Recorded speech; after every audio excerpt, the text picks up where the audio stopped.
lot of people or a lot of my clients who come to me don't even want to be seen with me. But it's not a failing.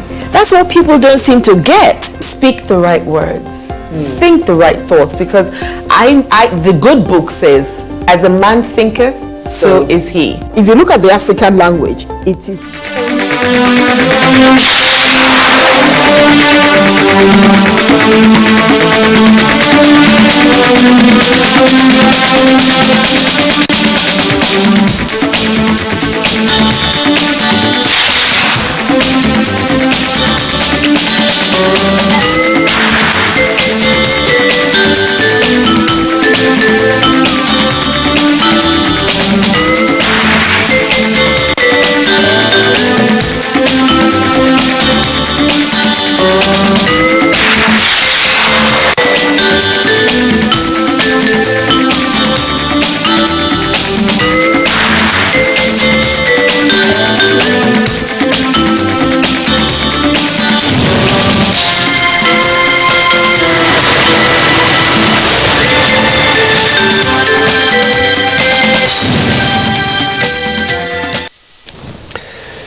Hello and welcome. This is NTA Tuesday Live and I'm Cyril Stober. The political journey of Nigeria from colonial administration to self-rule has consistently reflected on diverse ideologies and ideas for attaining the state of nationhood and achieving even development across the length and breadth of an independent nation that was under prolonged British occupation and control. Now, more than 6 decades after, the unfolding developments have been mild, tough, and sometimes unpredictable in the determination of who gets what, when, and how, with diverse interests working towards economic and political stability as well as social transformation at all levels of government. Now, Nigeria may have had its sad days, which broke bonds, interfered with genuine processes to nationhood, but the gains of post-colonial leadership from military to civil rule are thought to surpass the dark ages. Now, as a developing nation, 61 years of independence certainly challenges likely to manifest, but how the nation rises to these setbacks distinguishes it from its contemporaries and projects its image to the rest of the world. Tonight, Tuesday Live will focus on 61 years of independence and developmental strides as well as challenges. But first, let's get to see this report by Timothy Yusuf. Nigeria was 61 years old on the 1st of October 2021. Still basking in the euphoria of the celebration, those who know say it has been a journey of multi-ethnic nationalities, different religious groups and dynamic political system under one united country, Nigeria. Nigeria has made so many significant impacts, all over the world within the Committee of Nations, and back home here there are significant achievements despite the challenges on the journey to nationhood. Findings show that the country is blessed with abundance of human and natural resources, with oil and agriculture driving the economy mostly. Mineral resources also abound across the country, thereby making Nigeria a giant among the Committee of Nations.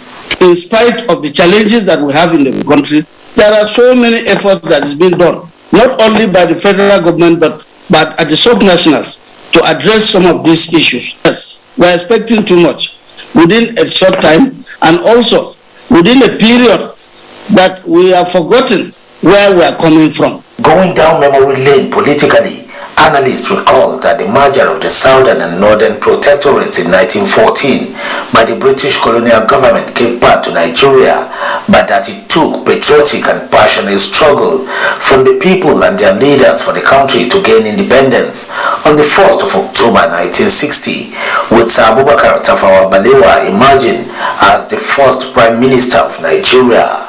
Nigeria, however, marked total independence from Britain became a republic on the 1st of October 1963, with Nnamdi Azikiwe as its first president. Political unrest, however, led to a series of military coups in 1966. The country was therefore ruled by the military, with democratic rule not in place until October 1st, 1979. Another military incursion in 1983 abruptly terminated the civilian administration in the country. Democracy was again restored in 1999. Of course, it has been an uninterrupted democratic government in place since then. So what has been happening in our country, particularly in that period of time, it's not something you can gloss over. This is probably the time we should be concerned about rapprochement, about peace building. We have regional interests playing out. We have ethnic interests playing out. Describing the nation's journey so far, analysts say over the past 61 years, bad governance paved the way for economic hardship, which experts attributed to present insecurity ranging from banditry, kidnapping, insurgency, and ethno-religious tension in the country. The inability of the political class to engage the traditional institution is the reason why we still have so much crisis in the land. But I believe that it is the weight of development in multi-sectoral dimension that has created that weight, and is appearing that we've made gains and we've lost some of the gains. But I believe that under the leadership of President Muhammadu Buhari, as we are going to pursue, overtake, and recover all as a country. Amidst the challenges, the good news, however, is that Nigeria still remained an indivisible entity after 61 years. We should also rise above hate, rise above ethnocentrism, rise above regionalism, and all, to become one people, one nation, one people, one destiny. In all, a cross-section of citizens believe that with patriotism, unity, and strength in diversity, Nigeria can overcome her challenges. Timothy Yusuf. All right, that report sets the tone for tonight's discussion. Let's start off by introducing our guests. We'd like to welcome Professor Ken Ife, a development economist. Thank you for being here tonight. Thank you for having me. All right. We're also joined by Dr. Kayode Ajulo. He is a legal practitioner. Thanks for being here. No, it's my pleasure. Thank you. Okay. And we have joining us from our Kaduna Network Center is Professor Kabir Matu, a political scientist. Professor Kabir Matu, good to see you. Is Professor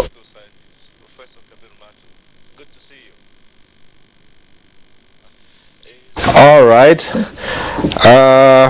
Let's also welcome to this program our former Minister of Education and the former Commissioner for Agriculture in Ogun State, as well as former coordinator Women in Nigeria. Let's welcome Senator Yabo Adnishilo, who joins us via Zoom from Ibadan. It's good to see you again.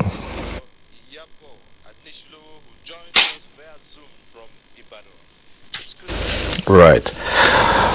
Okay, so we always acquaint you with the process of this program. At the appropriate time, you can get to be part of the discussion in the studio. The numbers will be on your screen, but that's when it comes up.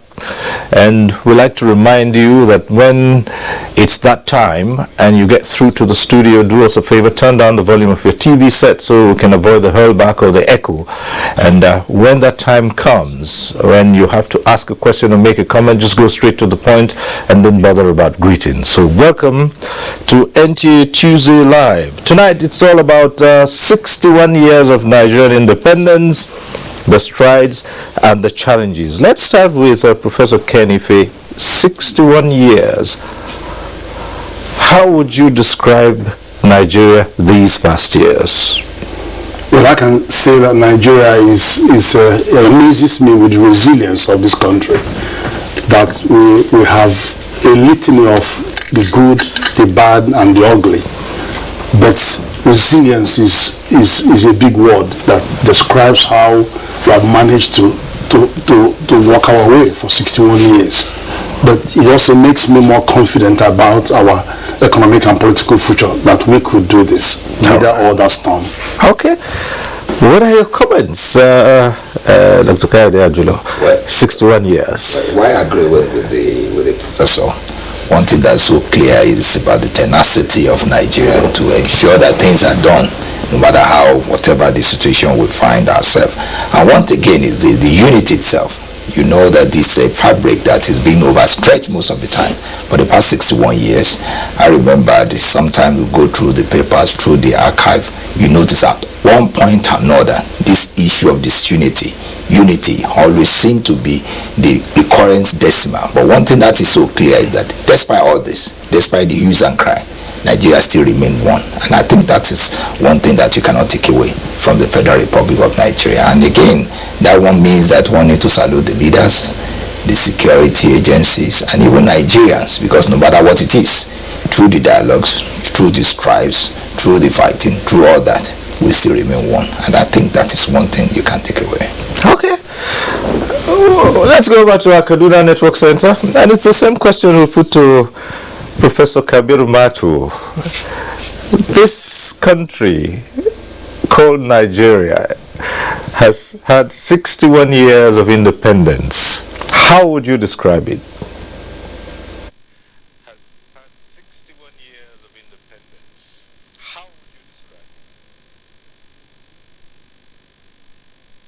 Well, I'm not surprised. I think the 61 years have been not as traumatizing as a lot of us will like to look at it.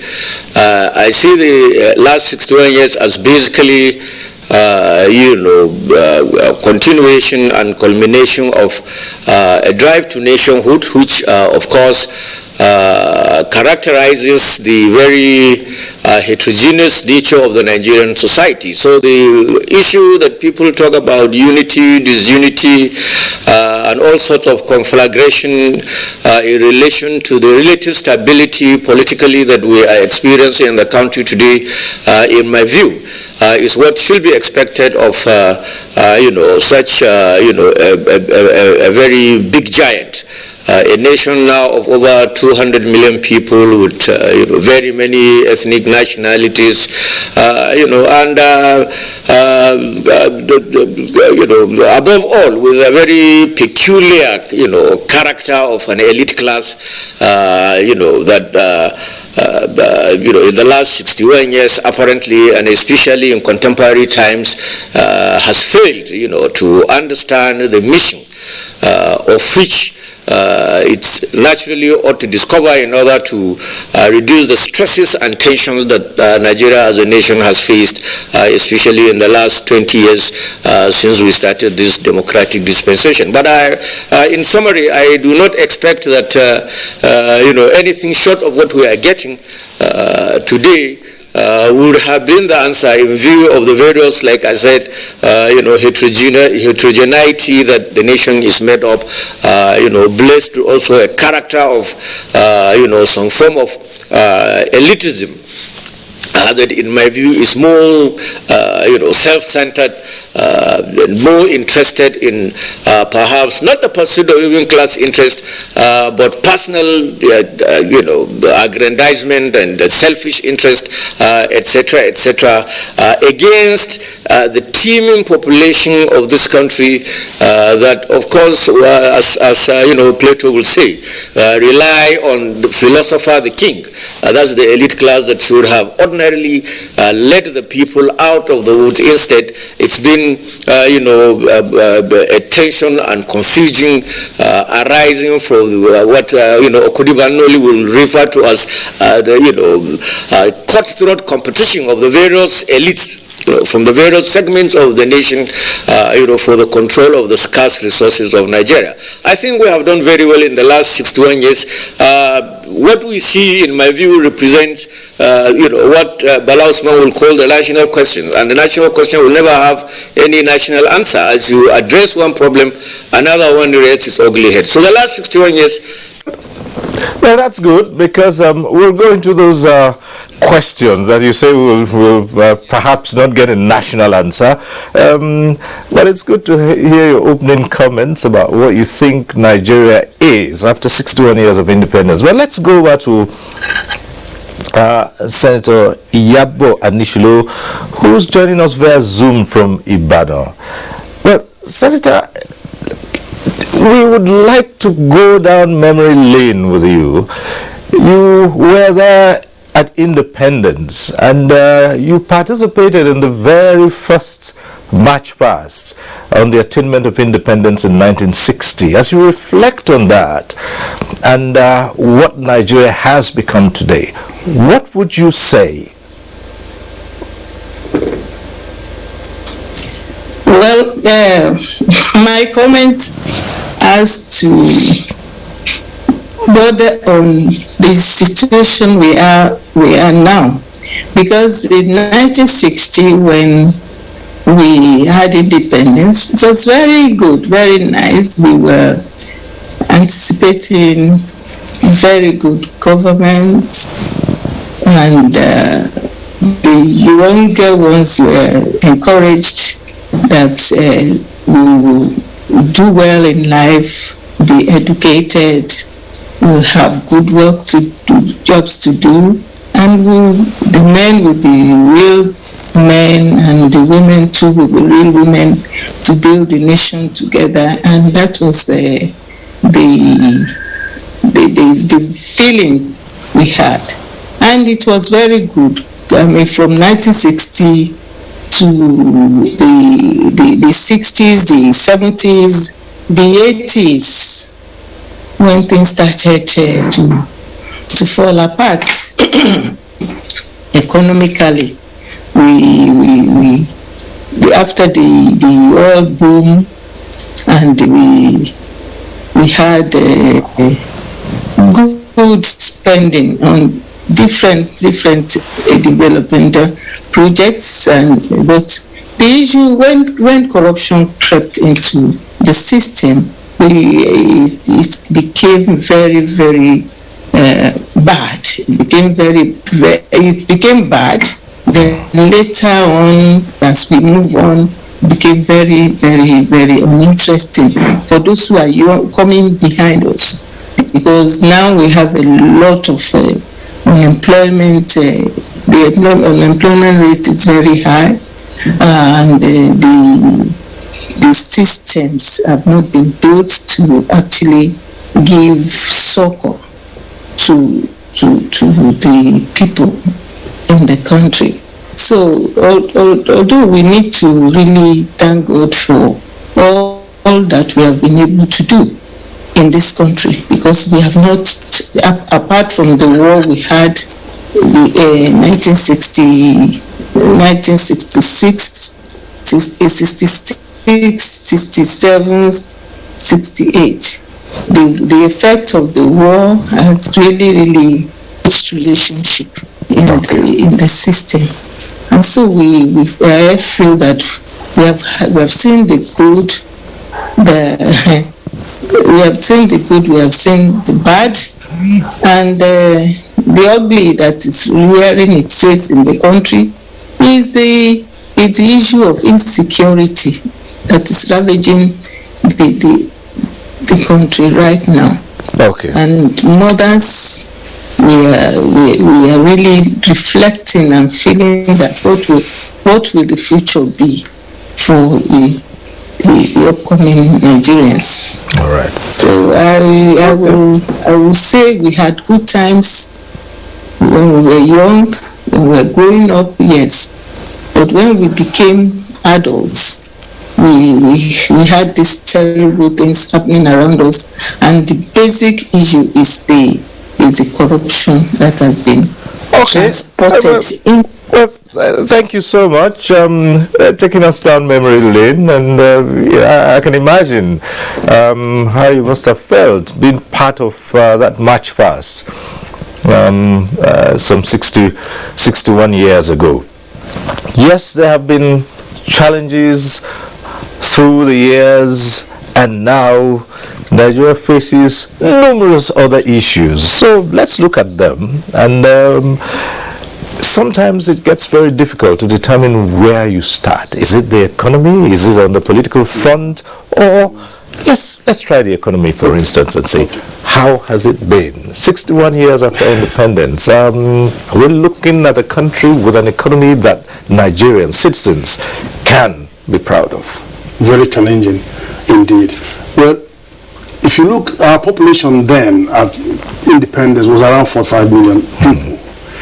And now we've grown 5 times more, about 218 million people. But certain things have not grown in that proportion. For example, infrastructure. Our infrastructure has hardly doubled. In fact, our stock of infrastructure is 35% of our GDP. South Africa is 80% of their GDP. And many countries are more than 100% of their GDP. So that gives you an idea.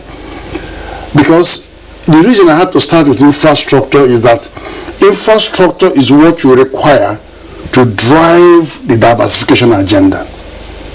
There's no area that you don't have particular type of infrastructure. In petroleum and gas, you have infrastructure that they require.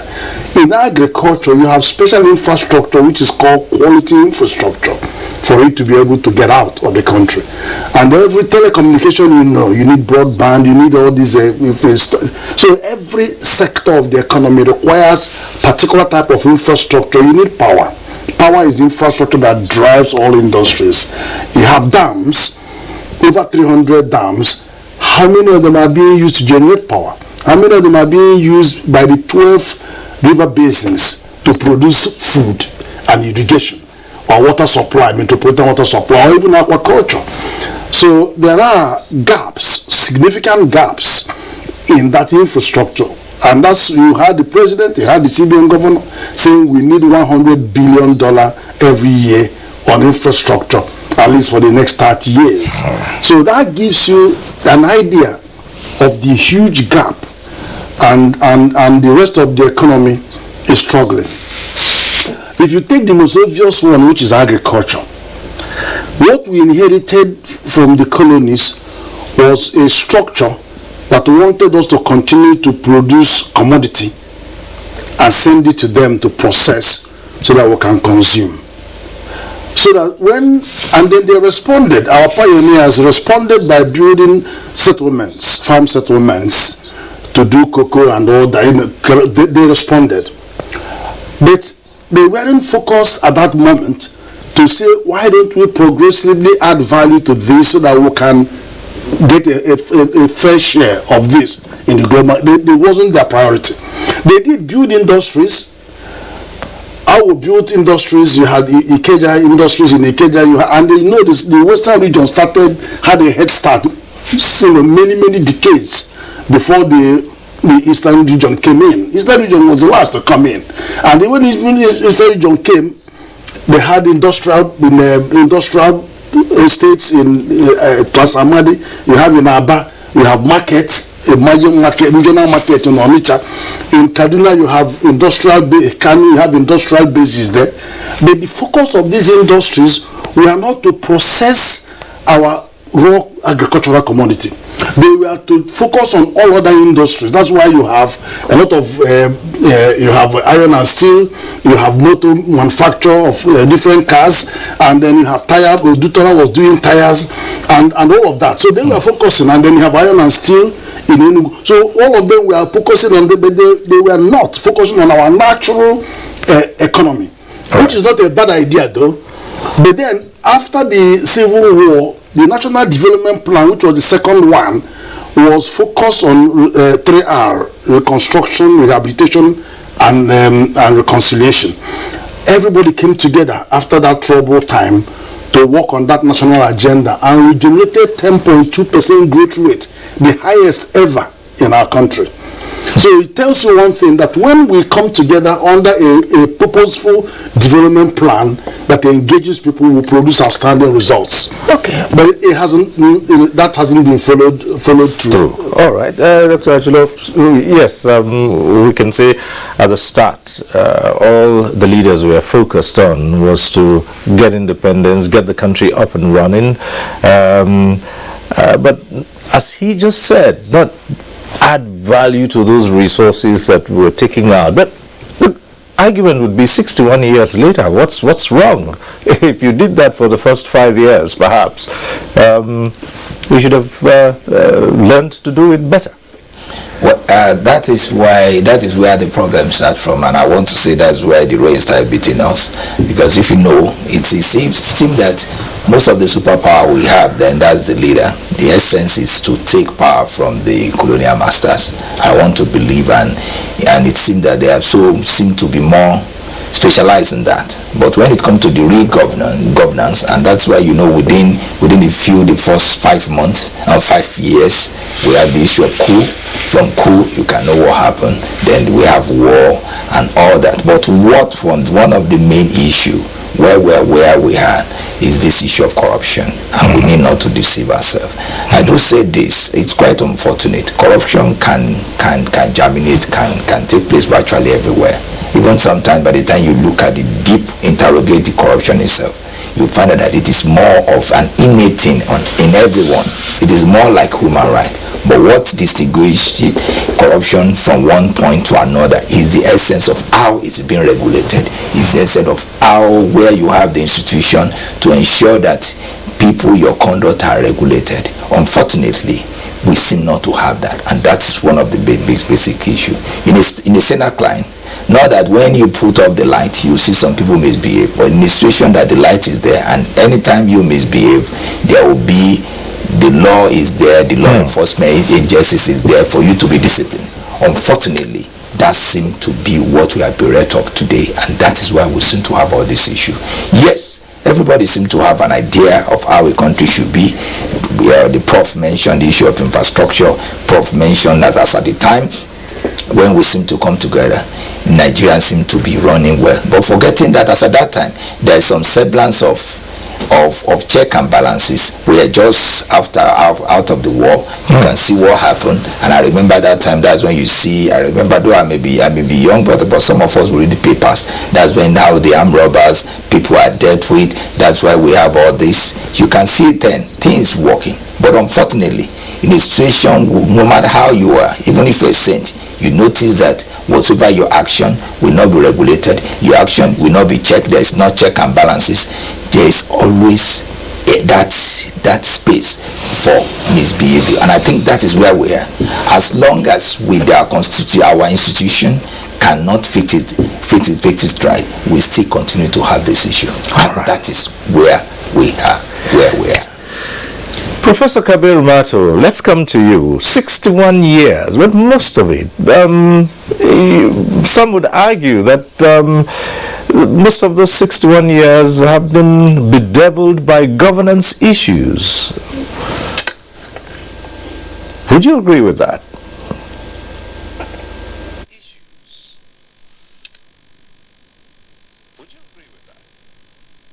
Well, that's true, and that's typical of every human society, especially dependent peripheral capitalist system like the one we inherited from British colonial masters.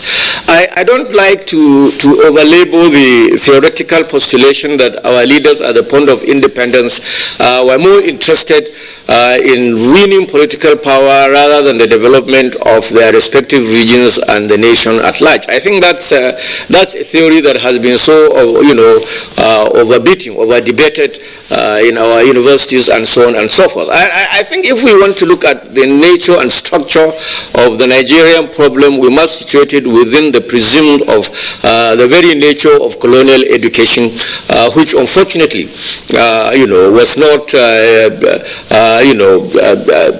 tilted, was not changed after independence. What was the purpose? What was the focus? Merely to produce literate Nigerians that could serve in one way as middlemen and that could do simple arithmetic and calculations and interpreters to the colonial administrators. So the essence of education in building the mind and souls of citizens was not actually entrenched as part of the colonial legacy of our education. And so it was not surprising that up till this moment, our educational system has not radically changed from that. We were somewhere, lost midstream, attempting to live or left the colonial legacy and unable to actually identify and pin down the very character and characteristics of the educational system that is indigenous to our communities and that will lead to the transformation and development of our society. That's one fundamental aspect of it. And of course, the issue of governance, like I said, is a continuous process from colonial struggle for independence up to the First Republic and then the military incursion into the body politics of this country and our attempt at democratization. Have not all, if you put together, I will not say we are not successful in totality, but a lot of problems, have arisen, arising from political instability and, so many other governance, issues that have faced us as a nation. Let me give you an example. And the tragedy of the entire situation is when we place the nature of governance in this country today against the backdrop of where we are coming from soon after colonial period and after independence, you will realize that there is a serious denudation on the quality, not of leadership per se, but even, the ethics and what governance should be all about. For instance, you take respect for political authority, the courage of political parties in the First Republic, you find that it's similar with what was obtained in the Second Republic. And what we have today basically, is a caricature of what political party system ordinarily should look like. The discipline, the focus. If you take our political parties today and you talk about the issue of manifestos and cardinal principles and objectives of these political parties, you will find that you put it in comparison with what was obtained even between 1979 and 1983, you'll find that what we have today is, it's nothing to write home about. So I think in as much as the governance issues have so far predominated our life. And of course, you see, the centrality of governance and in economics, as well as the centrality of economics in governance, are two dialectical issues that you cannot separate one from the other.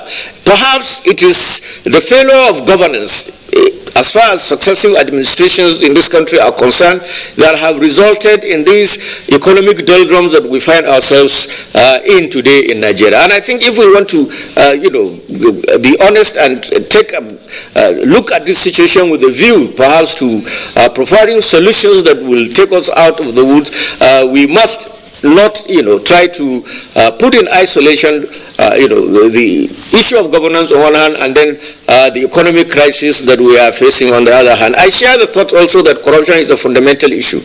It is the backbone, of perhaps all the misdemeanors that we see happening in our community. Professor Sam Aluko used to, try to define or categorize corruption into two major distinctions: benevolent corruption and corruption that is not benevolent. But in our own case, it is so tragic that we do not even, have the sympathy of undertaking benevolent corruption, but we will rather go for the destructive corruption, which, in my view, is responsible. Have the sympathy of course, what's happening today. Corruption, but we will rather go for the destructive corruption, which, in my view, is responsible. Two of you have now spoken about corruption, been at the center of most of Nigeria's troubles. Dr. Kayode Ajula, and you have also underlined that as one of the biggest issues. But you've also pointed to education not being tailored for the kind of development Nigeria would have required at independence. And that takes me to Senator Anishulo, who was at the time Minister of Education. Do you agree that Nigeria has not really tailored its education towards developing the kind of society that is required, and has just been repeating the same steps that the colonialists, established here in order to just have literate Nigerians and nothing more than that?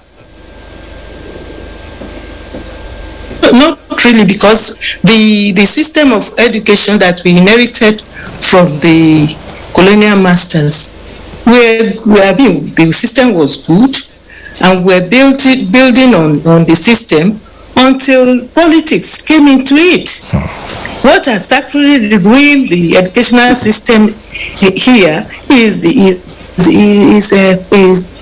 politics of education.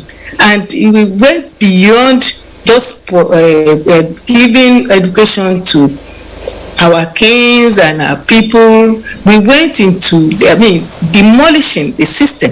The system, the institutions here has not been built to support itself for the future. And as the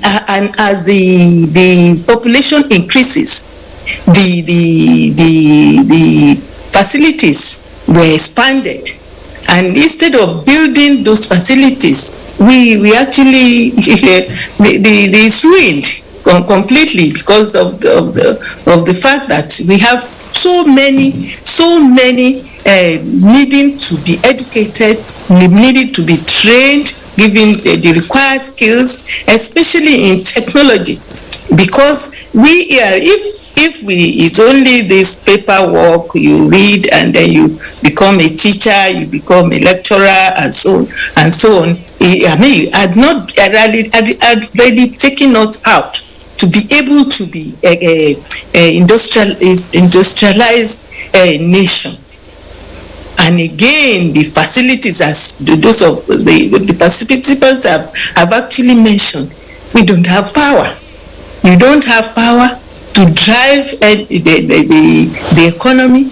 You don't have power to drive the industries. You don't have power to do anything for yourself. So really, the system of education that the colonial masters left, if we had built it and we actually naturalize it, bring it back home to suit our own situations and conditions, you had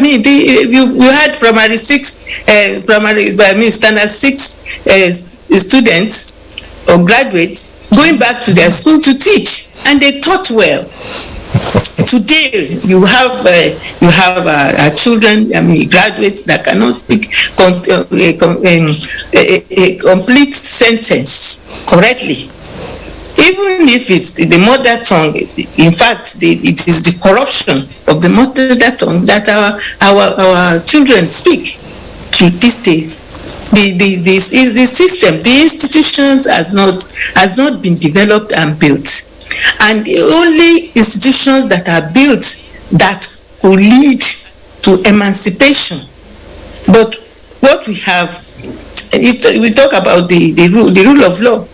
In our days, when you offend in the school, you are disciplined. You be put under some pressure not to do the wrong thing again. No, it's not there. There is so much laissez-faire in the system. People. It's funny that even parents go to help their children to recruit people to do examinations for them. The children don't repeat the classes anymore, just mass promotion and so on. It is the politics that was introduced into education and to different areas that could have helped the people. Okay. And that's why we have failed. All right. We have failed and we are still failing. Okay. But for the private, like you say, the politics came in and interfered with everything. We attempted to ask. Dr. Ajula raised that issue earlier on of corruption, and so did the politics interfere with the process of rule of law? And, well,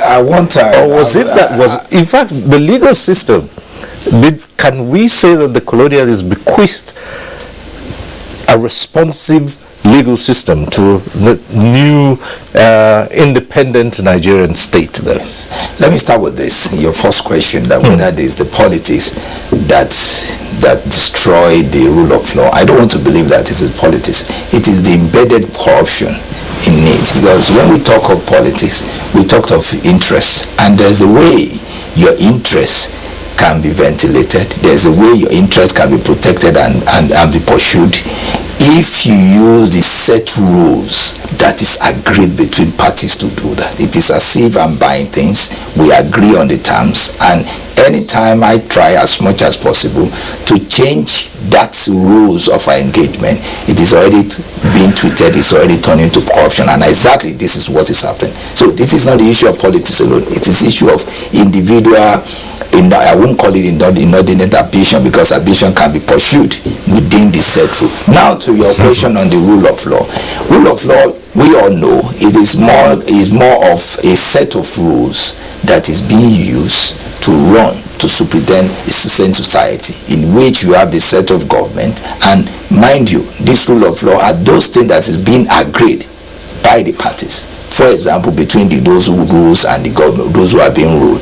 And the essence of it is this: it is acceptable standard all over, anywhere, that you find that when we have that, things will be smoothly. You know who gets what, you know within which rules of engagement you are playing. If, for example, I'm playing football, I know that once I touch the ball, it will be penalty or be foul and it will be recorded against me. But in a situation, once we have that rules and it is being turned because I want to score at all means, I pick the ball, I run with the ball, I throw it to the net, and nobody is saying anything, then something is wrong. And that's why I raised the issue of corruption. And for example, Nigeria, we started on a good note. Our colonial master, I believe, of course, we all travel, we all go to UK, you know what is happening. They bequeathed a very good system or not. And what happened? Within the first 5 years, some set of people choose to eliminate some people, take law into their hand. That is beginning of corruption. I don't want to call it cool. I believe that because some people believe to take that, and that is where the problem started till today. And when you ask whether the rule of law being bequeathed to us, whether it is, the only way to answer that question is this: the same set of rules is being used in some country, United States of America and UK, and most of it you'll find out that it's okay. Now, how manage we've not been able to get it right in our own climate? It is because of the same things, because we believe we need to do it without any consequence, until we realize that for any of our action there's always a consequence, either good or bad. Unfortunately, our consequence is what we are complaining, what we are discussing, and what we are interrogating. It is once you choose to deviate from acceptable norms, acceptable standards, acceptable agreement, things go wrong. Before, as at the time we are taking we are having the independence, the idea is that there will be some region. What happened today? How manage? Can we say that the groups that, because if you remember, I remember there was a time I was doing the research on it.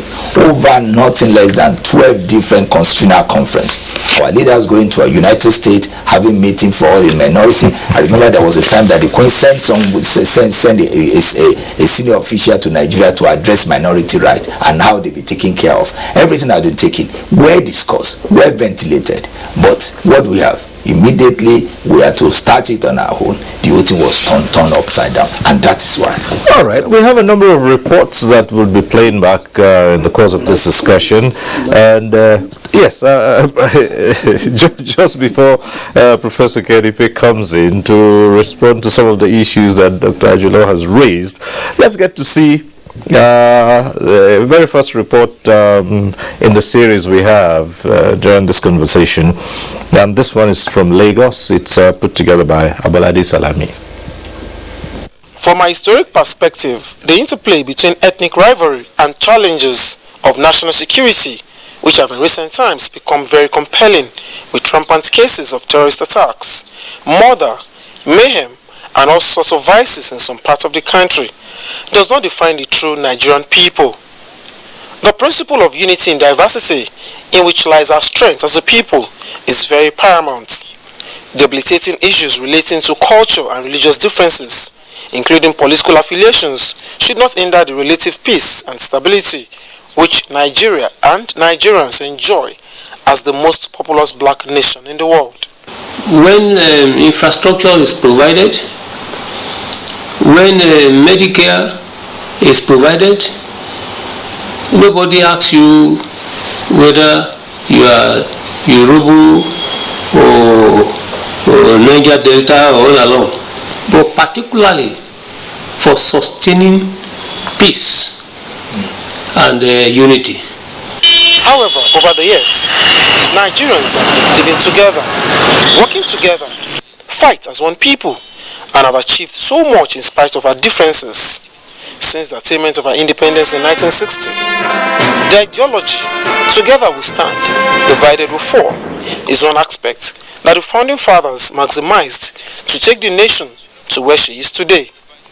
In the light of this, patriotic Nigerians have been charged to be active players in providing solutions to the recurring challenges of sectionalism, nepotism, religious and traditional beliefs, as well as economic growth, rather than destroy what has been built for many years. Let's first and foremost recognize one fact, and that is that Nigerians by nature are peaceful people.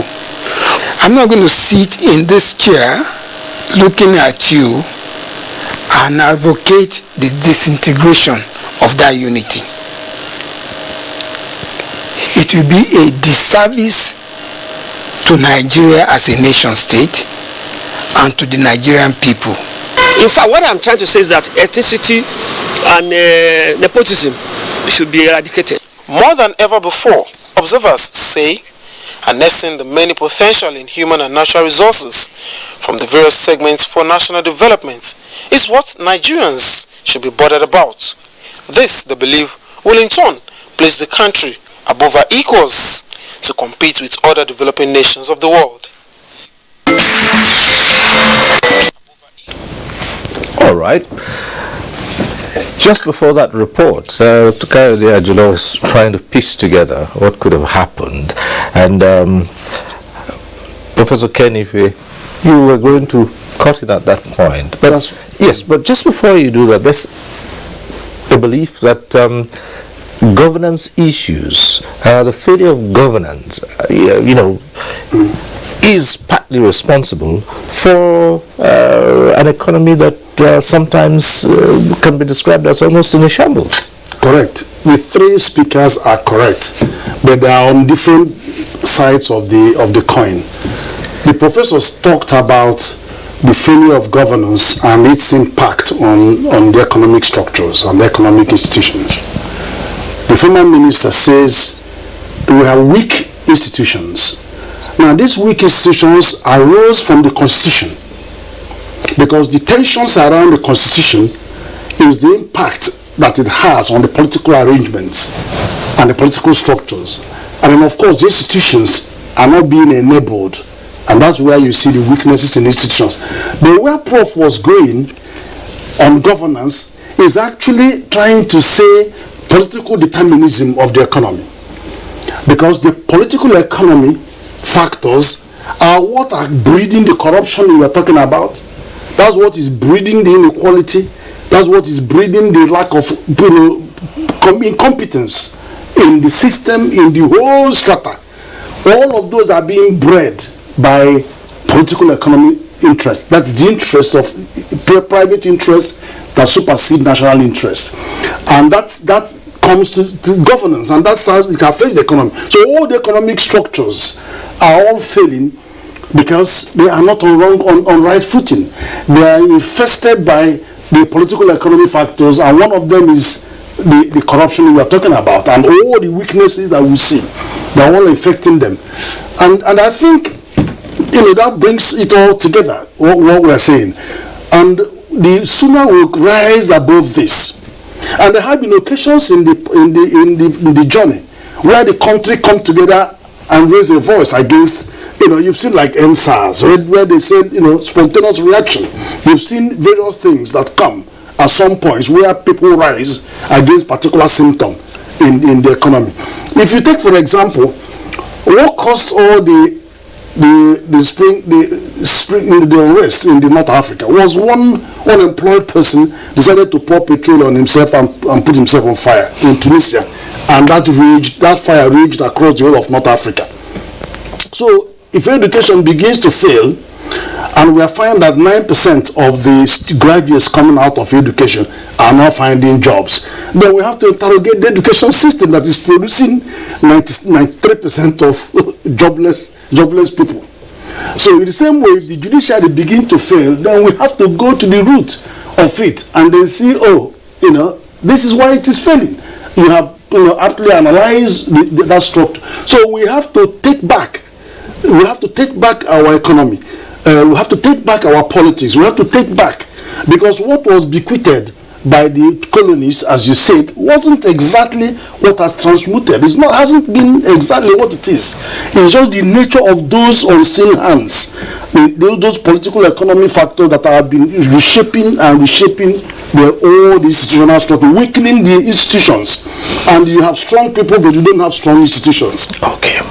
All right, Professor Kabiru Matu, I know you say that some aspects of this discussion have been overflogged in institutions and public discourse, but I'd still like you to comment on this. You do hear people say that the very structure of Nigeria as one country was faulty right from the start, that it was not put together to succeed.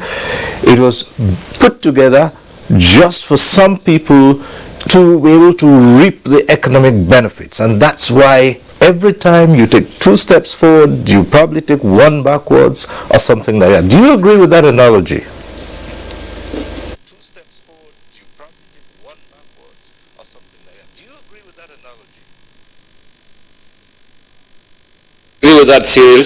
I think again that's an integral part of the very huge academic exercise that professors and academicians usually get engaged with. The reality of the situation is that every federal system that you have across the globe is peculiar, was formed in one way or the other, not necessarily bearing the same foundation or conditions. For instance, the American federalism, the United States federalism, was formed not in the same way as the Indians are federating, or Canada, or Nigeria, or Ethiopia, or any other country for that matter. So for anybody to assume that he has to be available or she has to be present when the decision to federate was taken, otherwise it's null and void, in my view, is hypothetical and a mere expression of the ignorance of that particular individual or group of people on what constitutes a federal system of government. The Nigerian arrangement, let it be said by anybody that it was merely an amalgamation that took place by the colonial masters in 1914. The constitutional conferences and other meetings that my colleagues in the studio there have been talking about were some of, the steps and, the processes that were followed, even by the colonial administration, in order to ensure that a federal system did emerge in this country. And the debate that is raging in Nigeria today, and not just today, for a very long time, if you look at its very genesis and foundation, you will find that it's always coming to bear as a matter of, politicking. Politicking in the sense that if you take the history of prior to secession in this country, you will find that, it didn't just start with the Civil War in 1967. In fact, it did happen in the 1950s, where, when the eastern and the western parts of Nigeria said they wanted self-government and the northern region said they were not prepared. One of the conditions that the northern leaders presented at that time was that if the British colonial administration insisted on ensuring that there has to be, self-government for all the regions, then they know the region might actually pull out of, the Nigerian Federation. The Southwest also did threaten, to pull out of the Nigerian Federation. So it's not a new phenomena that we are seeing today. The difference between what happened then and what is happening today is largely anchored on trivial political, factors of power acquisition in, the heated competition for the control of political power, so that we allocate resources.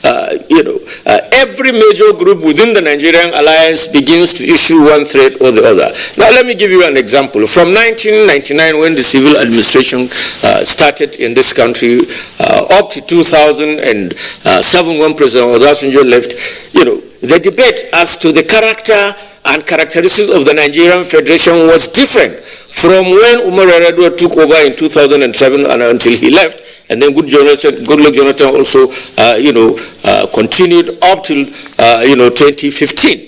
The national discourse as far as the content and character of Nigerian federal system was different from what we are, seeing today. So it's a usual thing that, the elites will always come out with their contraptions in the pursuit, aggressive pursuit for that matter for political power, to begin to injure the sensibilities of the average or the generality of the population, of this country. So I do not believe with the theory, or those who are postulating the fact that the Nigerian creation was an accidental creation. It was a deliberate creation, even if it was spearheaded by the British, but the local Nigerian leaders of the various segments of the country at that material point in time were party to whatever discussion that took place. And unless if we are saying, like I did see, that unless if I am part of the discussion, or you are part of the discussion, or she's part of the discussion, we are not going to respect it,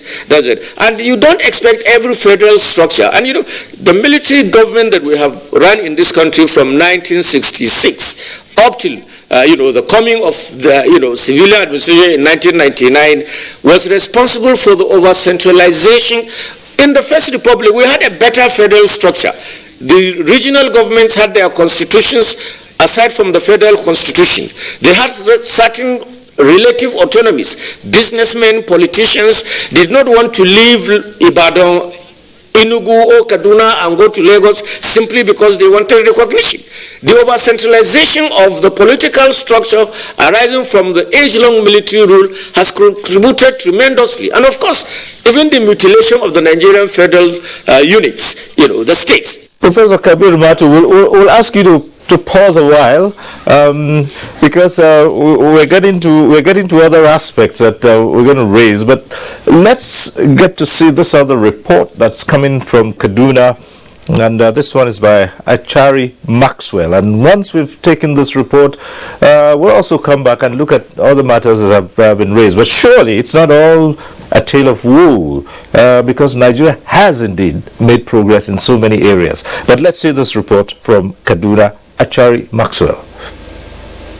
Nigeria is the most populous nation in Africa, in addition to multiplicity of tribes and religious beliefs. From pre-independence, Nigeria marked by struggles for self-actualization. Barriers have been collapsed through exchange of trade, commerce and social engagements to strengthen cooperation and development. After independence, there were more reasons for a country full of opportunities and diversity to forge ahead as one indivisible nation in peace and progress. More than 6 decades ago, and still reflecting, it is work in progress according to stakeholders, believing that the country should continue to leverage on the strength of differences to keep building for a greater country in the journey ahead. I want to see a Nigeria where there is no Yoruba man, no Igbo man, there is only one man in Nigeria, he is a Nigerian. Please forget about tribal sentiments and think of I'm a Nigerian, don't say I'm a Yoruba or Hausa anything. We have passed that stage. Leadership is central to a country's aspirations. Like Nigeria, hence observers strongly recommend entrenching justice, equity, fair play and sense of belonging to all segments of society. Ancestrally, we are all from one family. That is the family of Adam and Eve. Therefore, we should do all that we can to ensure that our societies are devoid of violence. If you are a father, if you are a mother, if you are anybody, if you are a leader, wherever you find yourself, do the needful. There's no place like this country. Whatever you are complaining about, when you look over your shoulder to another country, you see that worse things are happening. There are also binding commitments in the beautiful words of the national anthem.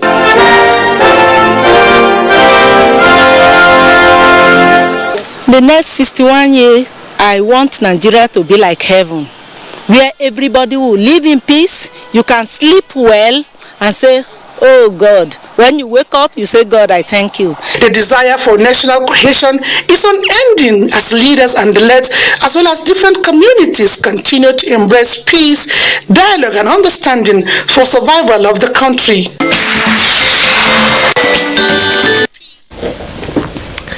All right, at this point we'll take a break. When we return, we'll continue this discussion. 61 years of Nigerian independence, the challenges and this development strides that have been taken. Stay with us. Nigerian youths are about the greatest assets the country has at the moment. It is therefore not surprising that the administration of President Muhammadu Buhari is strategically responding to the yearnings of the youth through multiple projects and programs. Youth Entrepreneurship Support Years by Bank of Industry, the Youth Investment Fund by the CBN, and several other conditional cash transfer programs. Recruitment of 774,000 social workers, majority of whom are youths, and so many other projects that are beneficial to youths directly or indirectly. If the administration can do all this, definitely with a degree of patience and time, it can achieve more. Nigerian youths must come together to say no to terrorism, no to vandalism, and no to all disruptive tendencies. Hashtag Youth for Greater Nigeria. Pacifying the youths, unifying the nation.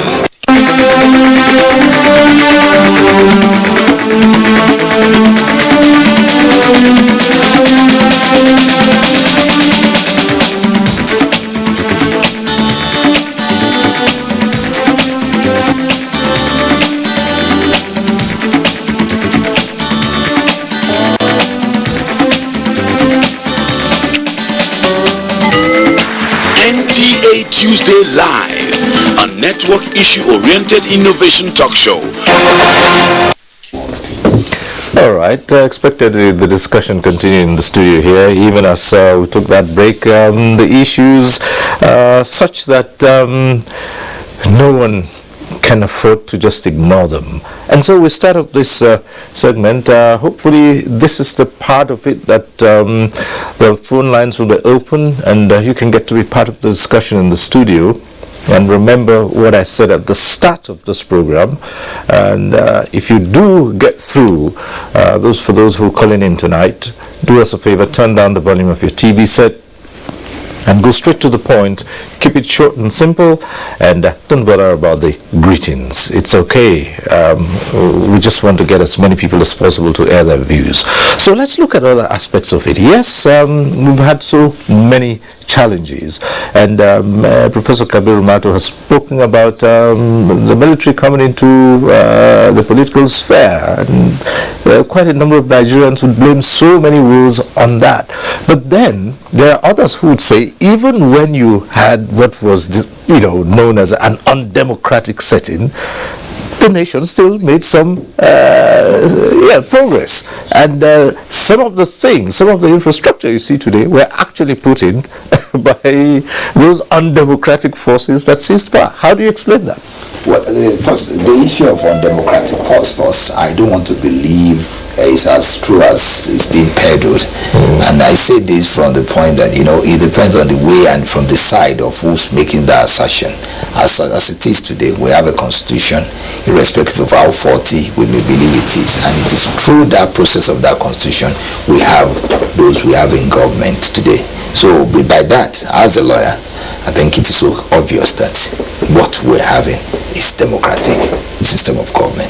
How good or how it is that what we all need, of course, individual aspiration always differs. And with that, some laudable program infrastructure, as to say, we can still see that. Like, for example, the issue of railway, it is something that is phenomenal, no matter whatever you can call it, because some years back, I don't think I will come from UK to take the train, going to Kaduna, going to Lagos. Sometimes some of us use that. This is one of the things we should know. And like I said, irrespective of whatever it is, I mentioned it in my open speech, that one thing, whatsoever you may say against Nigeria, one thing that stands that we should be proud of is that still today Nigeria is united. All right. Well, Prof, democracy in itself, that's progress, isn't it? Some of us would still remember those early morning martial music on radio, and that's not happening anymore. So that's true. Right. That's a big plus. Mm-hmm. But I have to tell you, if you go outside Nigeria and talk to other countries, there's something they admire about Nigeria, that the ordinary Nigerian, the average Nigerian, is very homely. They're welcoming people. They want to live together. They work together. They in the market together. They do things together. They are very resilient. When you talk about resilience, it is the resilience of the ordinary person on the street. I remember when Obasanjo visited in the first year of his presidency, 1999, he came to London. And then he said that when he came into office, every region was screaming they want to go. He now had to go down and visit them one by one. Each time he went round, none of them ever said they want to go. They said they want to stay. But they were saying the condition is that they are being marginalized. Even in Southwest, where he comes from, they told him that they are marginalized. He said, marginalized when I'm president. He said, yeah, you're president, but we didn't vote for you. That is how they see marginalized. But the fact of the matter is that when you take the man on the street who wants to live in peace, but when they start throwing all those governance issues and all these asymmetries, and then they put fire. And then we'll start splitting. The man wants to live. We all want to live together in peace and work together and shop and live anywhere you want. And after I was a mayor of Enugu, Azikiwe won the election in the West. I mean, what is all this all about? The average man wants to live in peace. All right. The lines are open. It would seem we have Stanley. Right, from Lagos, calling in from Lagos. Stanley, hello. If you're there, go right ahead. Hello.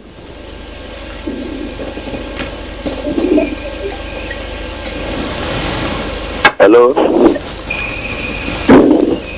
Yes. I'm calling from Lagos. Hello, I can hear you. So my contribution to the matter of the day, the challenges that Nigeria is having, which is our political system in this country. We are not helping the poor masses. Because when elections come now, you see our people get money to the poor masses and confuse them without telling them the fact, what is going on, how Nigeria will become an independent country, and what challenges Nigeria is facing. What we do is to our own personal selfish interest. I could remember those days in my school days. I was taught about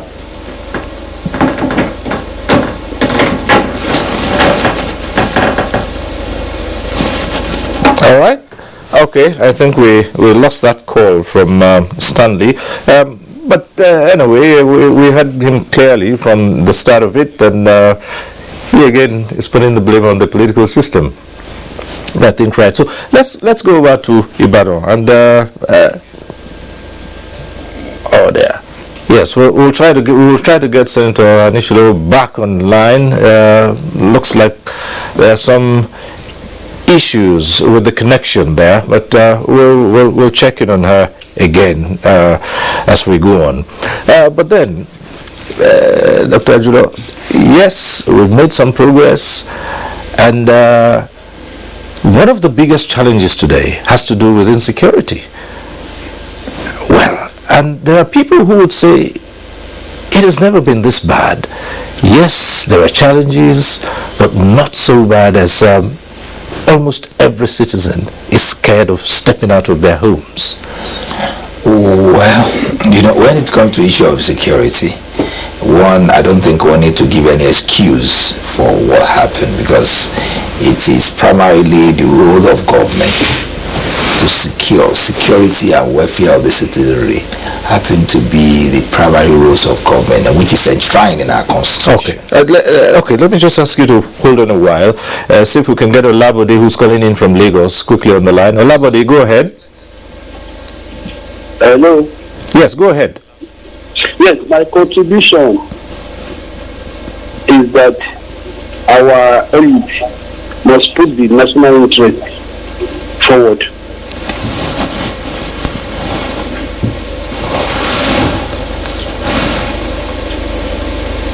Right, that's it. Well, straight to the point. The elites must put the country's interest first. Right. Okay. Go ahead. So, like I said, it's enshrined in the constitution that when it comes to security and welfare of the citizenry, it is sole responsibility of the government. Anyway, that one we now can foreclose that individually Nigerian citizenry needs to do something about the security. But one thing again we need to know is this: the essence of statehood itself is to have a monopoly on the use of violence.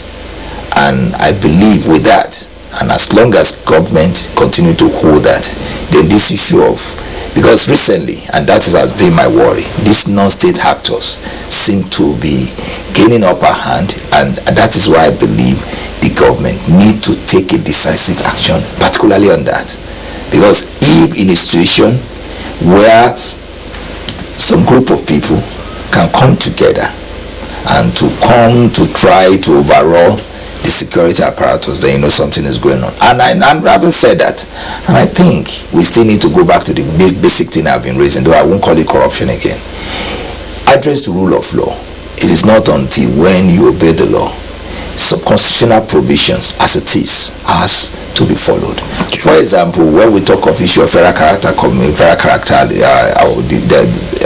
principle of federal character, it must be followed to the total, because the essence of most of these securities has to do with sentiment. People get sentimental about some issues, and in a situation where there is room to allow such, and particularly where fit columnists can use it to treat and tickle the brains and the feeling of the people, then we will continue to have this. And that is why most of the thing that is happening in some state is unfortunate that we should not be. Though with some other things happening in sub-Africa, in some areas, of course, we are having our own part, like what happened in Libya, we're having the feedback. Those are the part of the thing we all right, back to the phone lines now. Emmanuel from Delta is calling in. Hello, Emmanuel. Go right ahead. Yeah, I want to contribute to the issue of insecurity. It's a tragedy that a big country like Nigeria, the eyes of Africa, that it is very scary for a city and face armed robbers and kidnappers all over everywhere. So the government has clearly failed because they have not strengthened our police sector, which has not been done for some time now.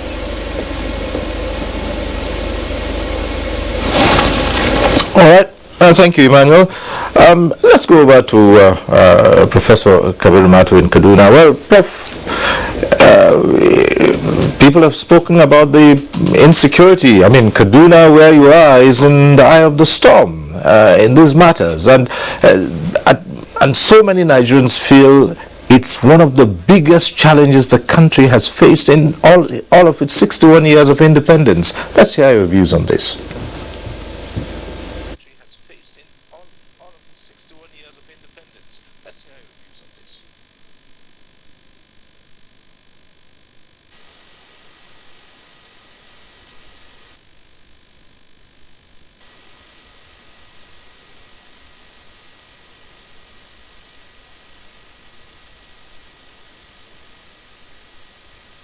experiencing a very precarious situation where ungoverned species, non-state actors, are waxing stronger. But I want to think and also believe that with the concerted efforts that the security apparatuses of the Nigerian state are deploying, very soon, by the grace of God,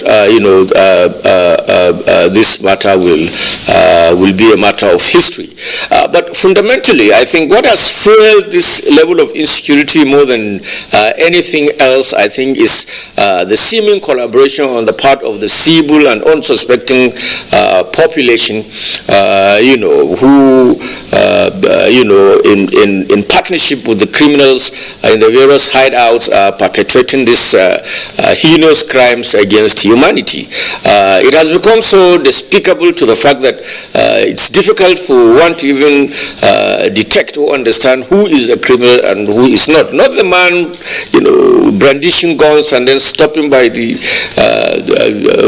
on the highways or in the middle of the bush, but the collaborating forces that are living within the societies, in my view, are apparently, more culpable and more dangerous than the criminals that are in the bushes. But like I said, I'm aware that a lot of effort is being put in place, and that's why in Kaduna today and in several other parts of the northwestern region where this crisis is,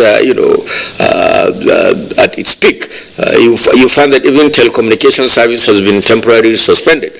It's amazing, and I want to believe that the Nigerian, we have said this time and again that it's impossible for the state to provide adequate security cover for the over 200 million citizens that we have in this country. Security is everybody's concern. As long as we are not ready to play our own, little role, no matter how it is, then it becomes very difficult for the security agencies themselves to come to terms and be able, to address this problem very squarely, so that it can be, brought to an end. I want to also think again that it's our responsibility as citizens, to take, that's why out of frustration I believe a lot of these leaders were misquoted, saying you need to defend yourself. I mean, it's about you also being a partner, in the war against crime. You being a partner to the, security agencies to be able to disclose the information and provide raw data that will form the basis of intelligence that will lead, to the addressing of these criminalities, rather than simply sitting back in your home and expecting some government somewhere or some, security personnel somewhere will be there to protect you, at any point in time. It's not possible. So collectively, I think security should be our own, general concerns, and we must be able to come out in our own ways and contribute as well as partner with the security agencies in order to be able to address this problem. Yes, it is, Kaduna is part of it, but I'm sure we are, seeing to the end of it, and by the grace of God, it will be a matter of listening. But importantly, there is a need also on the part of governments at various levels to look at the issue of social policies. Social policies are very critical. If you are to address insurrections and all, forms of criminalities, such as the ones that we are seeing occurring in virtually all parts of the country, not just in the northwest, in the northeast, north central, southwest, and even southeastern part of Nigeria. We'll ask you to hold on still, and we're still in Kaduna because we have a caller from Kaduna, Joshua, who's on the line. Joshua, if you're there, just go right ahead.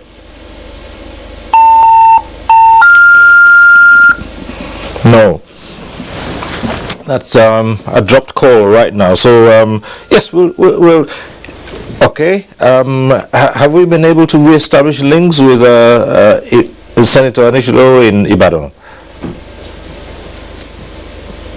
Yes, we have. So we'll go over to Ibadan and Senator Anishilo, yes, with the insecurity all over the place, Nigerians been called on to be part of the solution by collaborating with government and other agencies to bring it down to the barest minimum.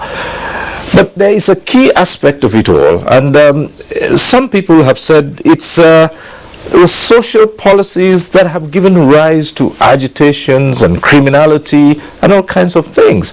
So, and people look at it and say, over the years, so many of our values have been eroded. How can we get back on track? It has to start with the homes, because the institutions, as I've said earlier, are weak. They are weak. The kind of children we're bringing up now, they are children that are not actually taught to respect the rule. They are not taught to respect the rules, and therefore, from the homes, parents should start thinking back how they were raised, especially those of us in the 70s and above. We should look at how we were raised, and if we look very deeply, we found out that those values that were inculcated into us at that time were no more there. Children, even when we went to secondary schools, you have the work you do in the morning before you go to school, and when you come back from school, you go for siesta. After that, you move for preparation for the second day. And things are, the institutions right from the home is weak. It's very weak. And then when they get out there again, those institutions have not been built to support them. They have not been built to support them. Checks and balances are not there. And because of that, there is so much lawlessness. And when people get out of school, in those days, you get menial work to do. These days, our children, they don't want to do such. They want to start from the top. And it's not possible. In most cases, when you start from the top and you fall from the top, it's a disaster. But what we should do is to look at the institutions, the social institutions, the health institutions, the educational institutions. We should look deeply to see how we can manage and build the broken walls. The walls are broken, and some of the walls are scattered. They need real architectural definitions that could actually bring those things together. And we must trust ourselves. We should do less politics when it comes to education, when it comes to our health system, when it comes to security. We should do less politicking.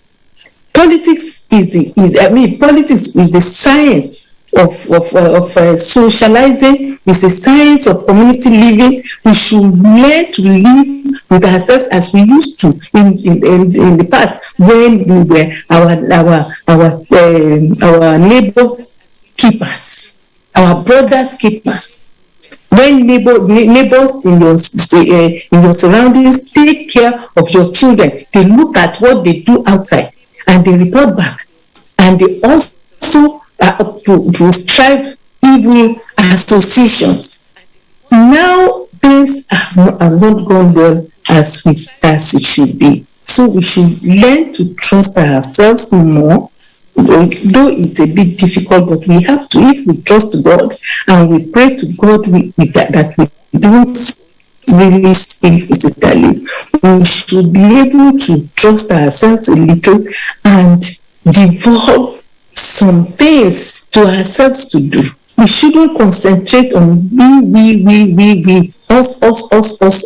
That is what has ruined the system. So I believe that. We'll return to you in the meantime. But talking about trusts, Dr. Ajulo, can the Nigerian people trust the judiciary and trust that the system that we have is one that will provide that bedrock for rule of law, and such things as we've talked about here. Surely in 61 years, the judicial system has gone through so many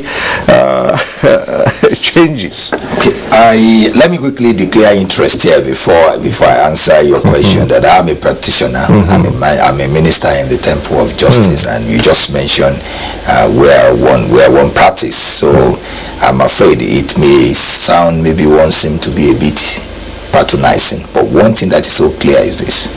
Today we have three arms of government: judiciary, the executive, and the legislature.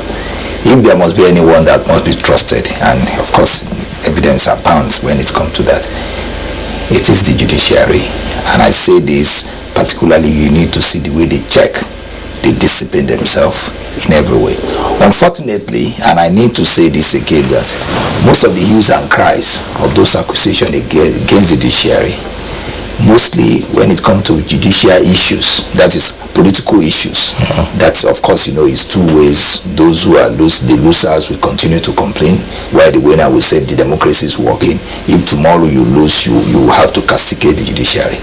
But I need to say that judiciary, most of what they do, most of the time, you need to see most of those commercial disputes that you see how it is being settled. You need to read our law reports. You know that our judiciary, they are still up to their game, and they need to be trusted. I need to say that, and I want you to do that.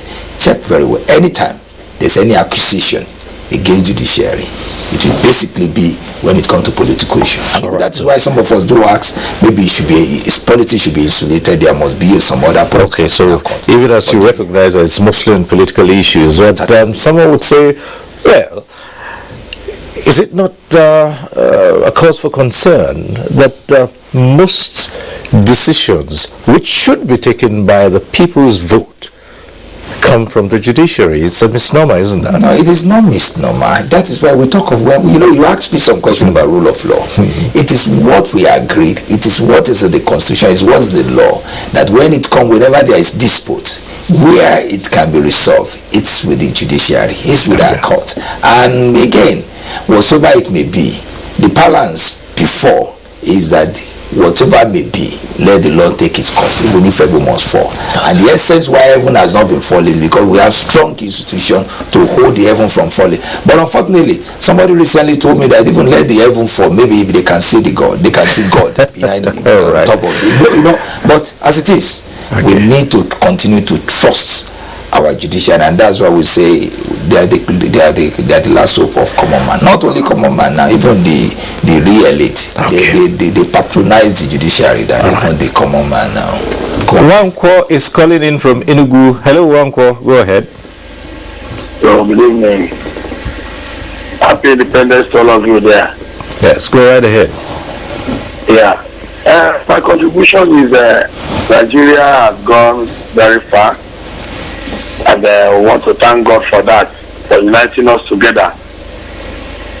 But I want to let the whole country know that what is stabilizing Nigeria today is political will, political of non-inclusion.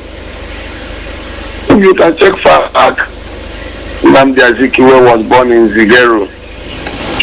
Before his birth, he could know that his parents had stayed in Ziguinchor in Niger State for almost 15 or 20 years before his birth.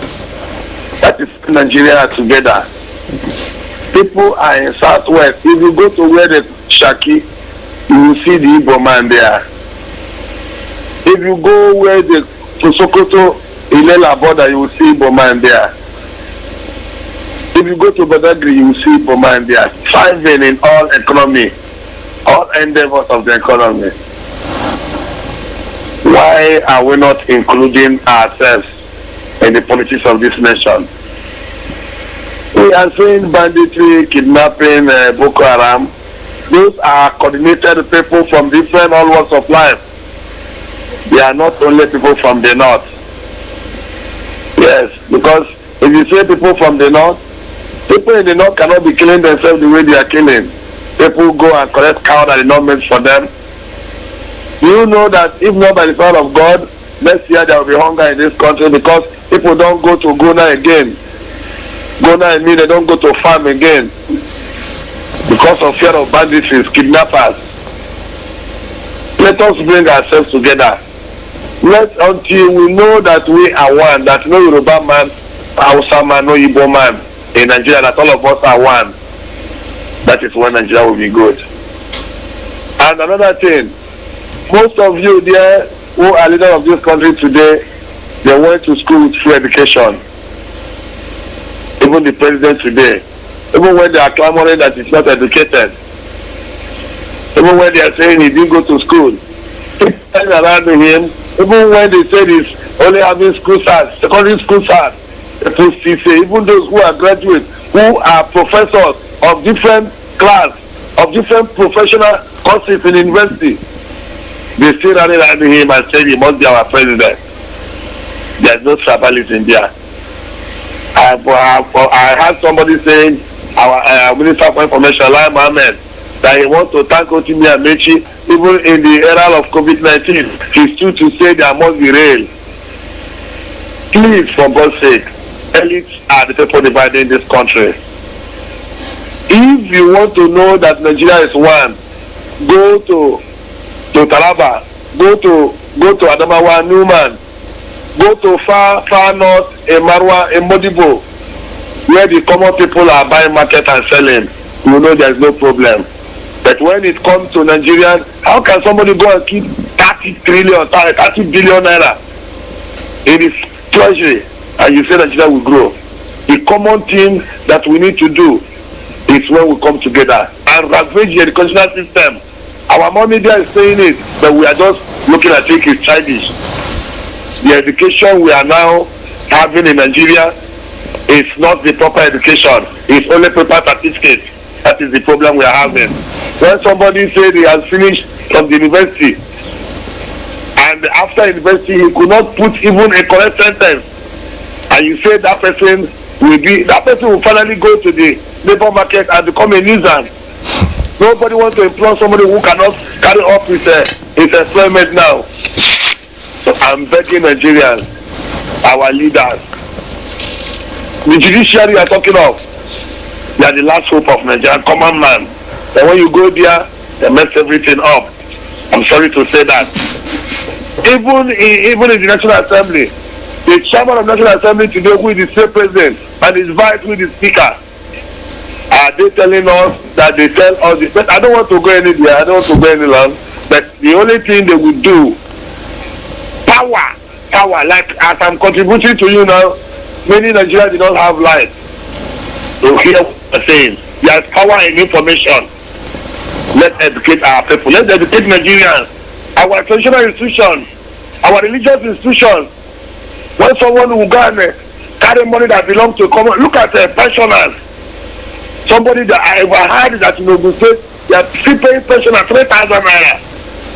3,000 naira that you cannot. Some of us here in Nigeria cannot use 3,000 naira to make our daily needs.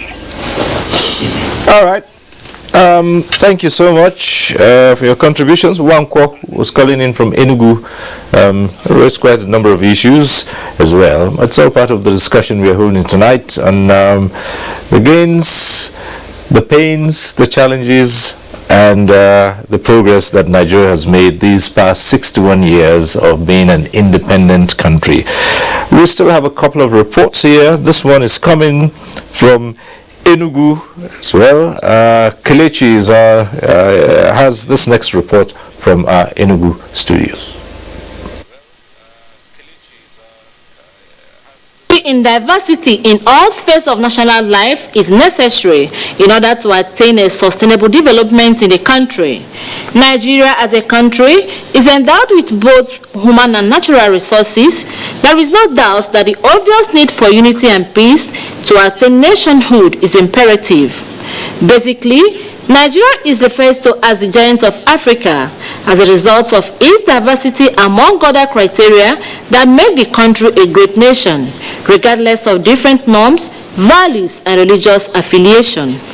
Concerned citizens in Enugu opined that Nigeria as a nation can achieve much from diversity if the right mechanisms are adopted to blend various differences to yield positive outcome, thereby embracing one another with love and respect, not minding the tribe or religion. According to them, a conscientious effort is necessary to promote unity in diversity. If you go out in the streets there, every ethnic group in Nigeria is in Enugu.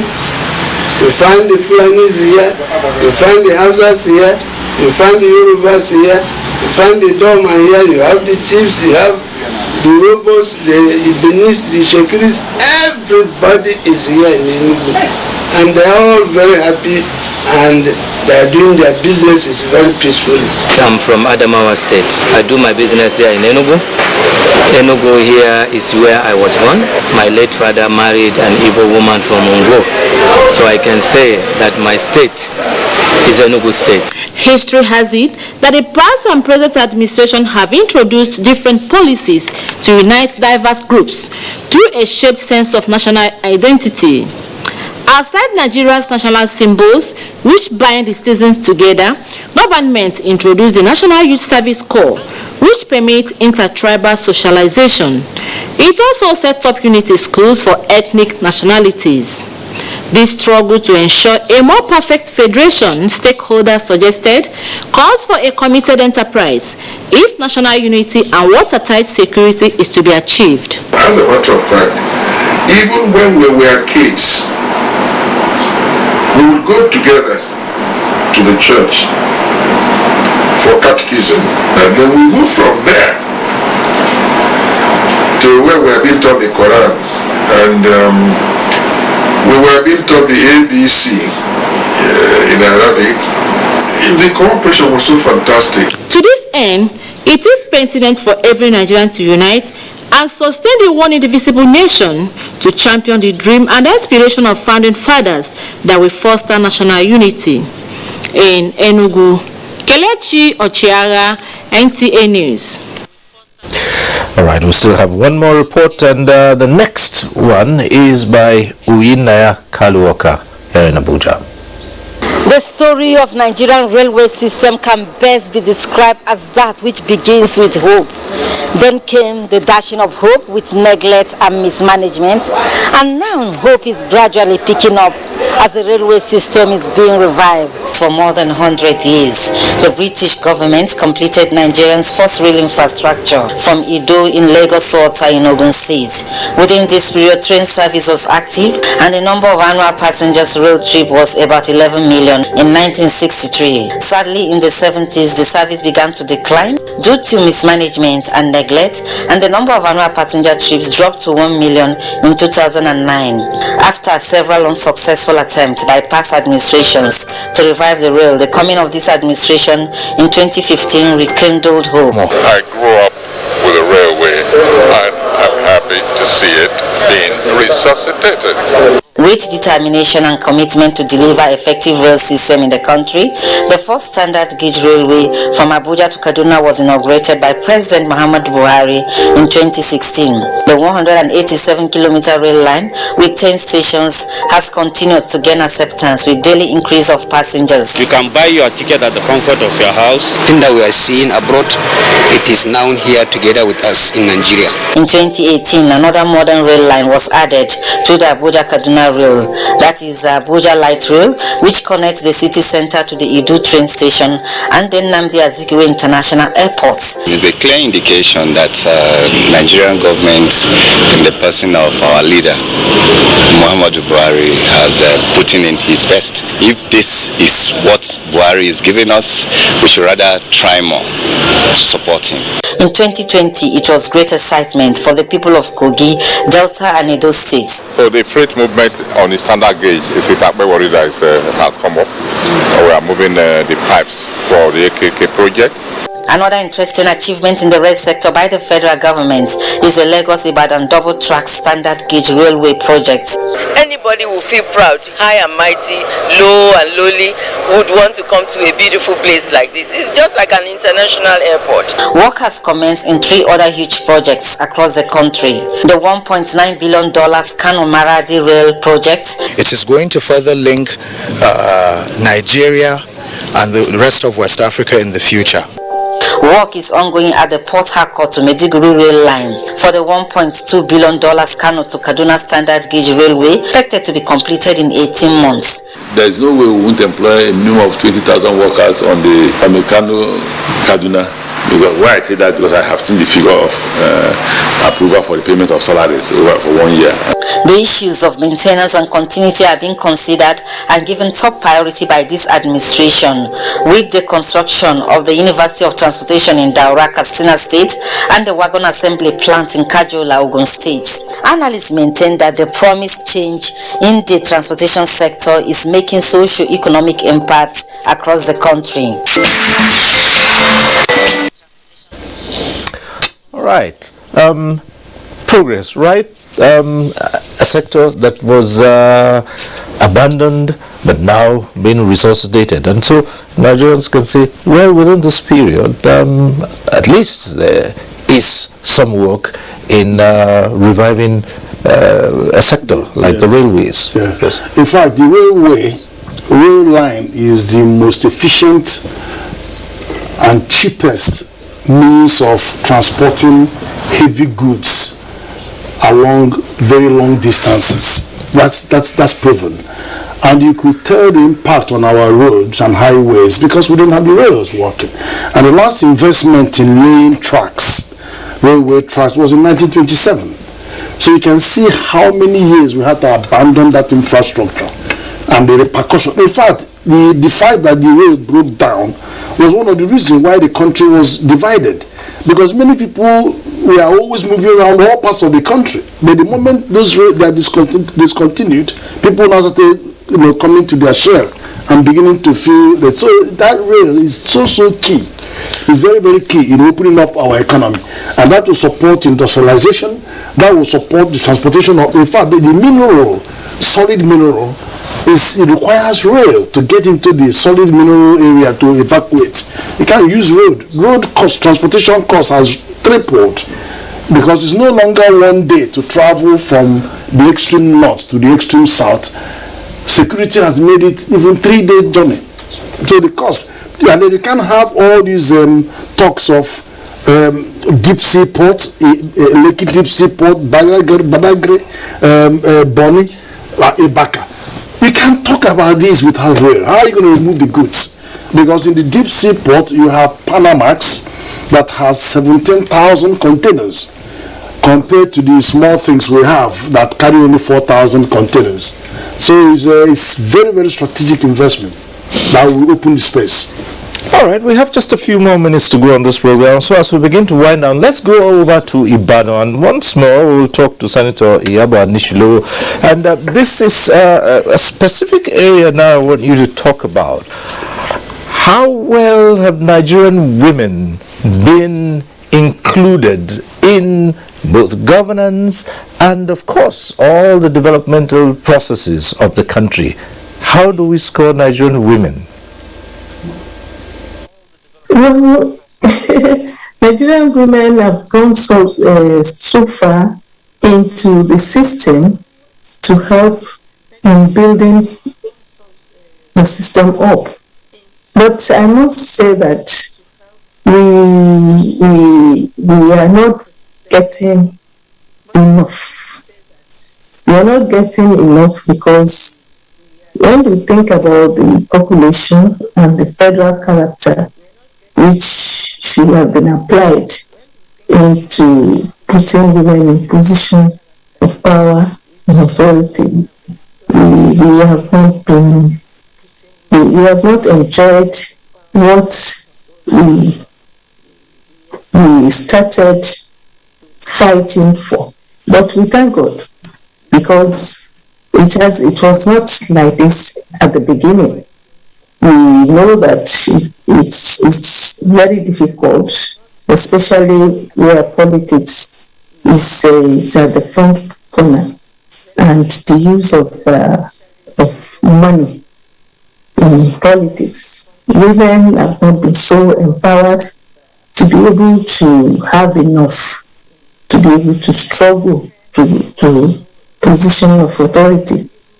But well, we have been able to have men who believe, and we have actually seen that women too can do better. And so we have some support. We still need more support from the people, because if you train a woman, you will train a nation. If you train a man, you are just training an individual.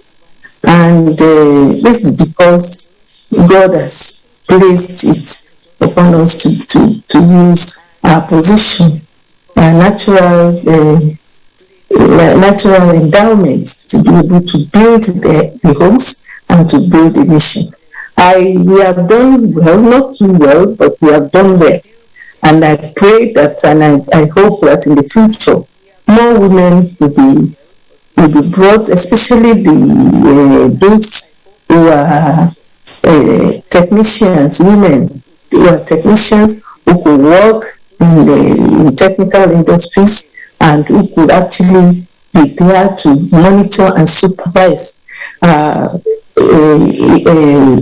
projects for government. I pray that we should be more incorporated into the system. I mean, one thing I know, that if women, trained women, cultured women, have been brought into governance, things will be better. And in terms of achieving more, we should do better. So I pray that in the future we will bring better results for all the efforts the women are putting into governance, into the homes, and also into politics. So. And it is on that note we'd like to thank you very much, Senator Yabo Anishlo, a former Minister of Education. We'd like to appreciate your being with us tonight on this program. Thank you for sharing your thoughts with us on this program. We thank you once again. Thank you, and we wish you well. Thank you. All right. Okay, let's go back to Professor Kabir Mato in Kaduna. And Prof, someone talked about the resilience and the tenacity of Nigerians. And, some people are confounded. You get to the edge, the very edge, the precipice, and somehow the country pulls back. Right now, Nigeria is facing calls. People want to break away and so many other challenges. But you see, this is something that will pass eventually, and you see a stronger Nigeria emerging from all these troubles? Something that will pass eventually, and you see a stronger Nigeria emerging from all these troubles? Yes, of course, Cyril. I told you that this is not the first time that Nigeria is experiencing this in its history. It did happen even during colonial period and after independence. What's happening today, I said it's merely a product of politicking by, the selfish segments of the Nigerian political and sometimes economic elites, wanting to use the issue of succession and violence as a matter of negotiation for plump political offices. And I do believe that just like Professor there has been saying, and all of us, it's a consensus that the average Nigerian, that constitute more than 95 to 96% of the over 200 million people, desire to live in peace and harmony. The crisis with Nigeria lies with its selfish, and uncouched elites, both economic and political elites, that desire in their cutthroat competition for political power and access to state resources will continue to pitch one common man against the other. I agree with Mr. Wanko, who called from Enugu to say one of the greatest strategies that we have today, of course, and just like the minister in the Temple of Lord there in the studio was saying, the major issue that we're saying, we expect corruption from the political class, the executive and the legislature. The last hope of the common and uncommon man is the judiciary. And unfortunately, in Nigeria today, since the advent of civil rule, the judiciary has been performing below expectation. They have been, dragged into the murky waters of politics. President Obasanjo told us, and it's visible, we can see it, you can prove it, that justice is now for sale. It's sold to the highest bidder, especially on matters relating to politics. The judiciary must insulate itself from this. If the judiciary collapses, then the rest of the nation is unfortunately going. So I do believe that, these two shall pass. These two shall come to pass. It's one of the strategies that the Nigerian elites have used before and are using now, as a strategy of conquering political power. Nigeria will remain united despite the odds, despite the difficulties that we are facing. One quick one before you go.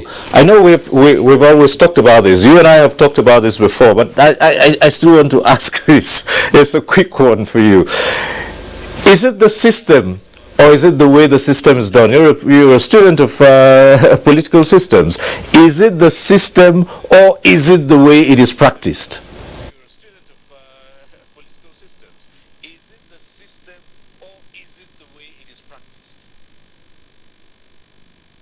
But I think it's more about the way it is practiced. Take the Constitution of Nigeria 1999 as amended.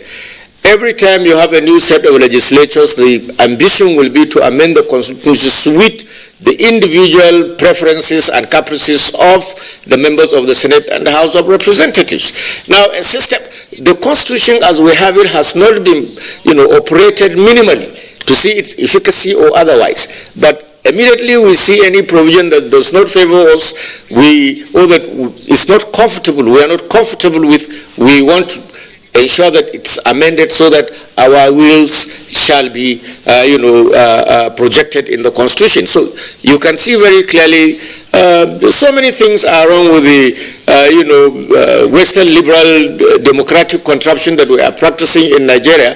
But we have seen that this has been practiced, fairly very well in other climes, and if we also try to practice it in the best way possible, it's likely that we are going to achieve, the objectives of governance much more than, it's been achieved. Trying to short-circuit the system, the elite class manipulating, everything that is, worth manipulating in order to secure benefits for selfish aggrandizement, I think contributes very immensely, in spoiling the, entire democratic exercise. So it's not necessarily about the system, it's more about the way and manner we are practicing the system.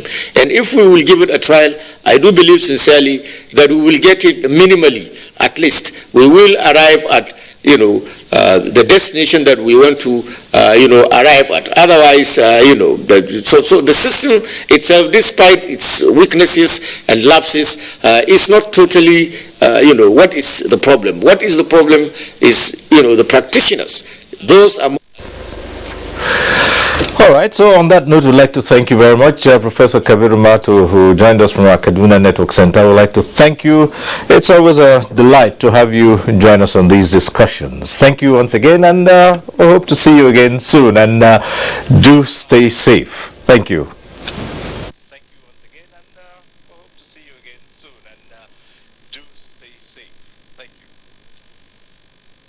Thank you, Celine. Right.